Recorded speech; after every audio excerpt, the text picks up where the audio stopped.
Hello all. இந்த வீடியோவில் நம்ம எதை பற்றி பேச போகிறோம்னா how to create your own stable coin. So நம்ம பில்ட் பண்ணக்கூடிய ஸ்டேபிள் காயின் வந்து it's going to be pegged to $1.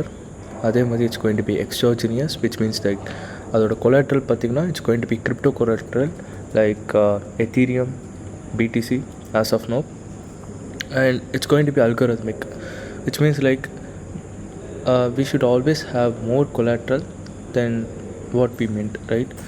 So நம்ம ஸ்டேபிள் காயின் இன்ஜின் பற்றி அடுத்தடுத்த வீடியோஸில் பேசுவோம். பட் இந்த வீடியோவில் the ERC-20 ஸ்டேபிள் காயின் பற்றி பேச போகிறோம், which we get from adding collateral to the protocol, right? Hope it's clear. So let's go through the code, and hope at the end of this video will be clear with what I'm saying. All right.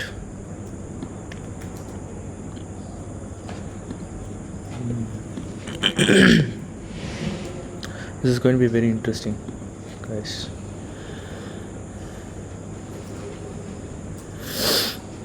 So as of now, this is very simple ERC-20 contract with few additional features like burnable, ownable. So why do we need burnable? So burnable is for burning the ERC-20. In our case, it's nothing but a decentralized stable coin. So that's what we are doing right here in this function. So mainly there are two functions. One is the burn function and the second one is the mint function. So the burn function takes the amount, okay, and we are just checking the balance of the user, whether it's greater than the amount that they want to burn. So if the balance is less than amount, we are going to revert it, and also if the amount is 0, we are going to revert it, and finally we are going to call the burn function from the parent contract which we are inheriting. In our case, it's going to be ERC-20 burnable. Hope you're clear with it. So instead of the require, we are going to use the custom errors like this, and this error is being defined over here. So why? Because gas efficient. So rather than using the require, the custom errors consumes less gas. So that's why we are going for this.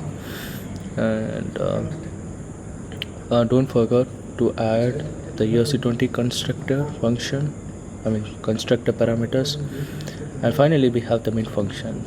So if you see here, in the burn function we are overriding, but in the mint function we are not overriding.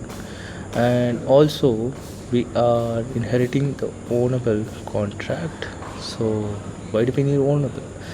So we want to call this burn as well as mint functions only from the decentralized stablecoin engine.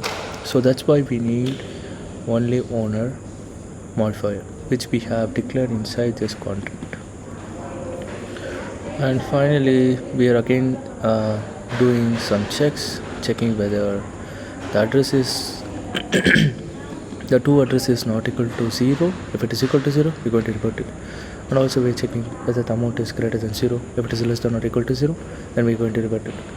And finally we're going to call the mint function from this contract, because we are not overriding, because we have the underscore mint, not the mint function, right? So this mint function takes two parameters, the two as well as the amount, the address, and the amount of the token that should be minted to that address. And finally we are returning true. So we have to define it here, right here. So hope it's very clear. I think it's very simple contract. In upcoming videos we will look into the stablecoin engine. So that's going to be the main part, and this is being owned by the ERC, stablecoin engine, right? So hope it's clear for you. So if you have any doubts, feel free to comment. I will help you out. So if you really like this video, if you want to support me, do like, subscribe my channel, and see you on the next video with better content. Bye bye.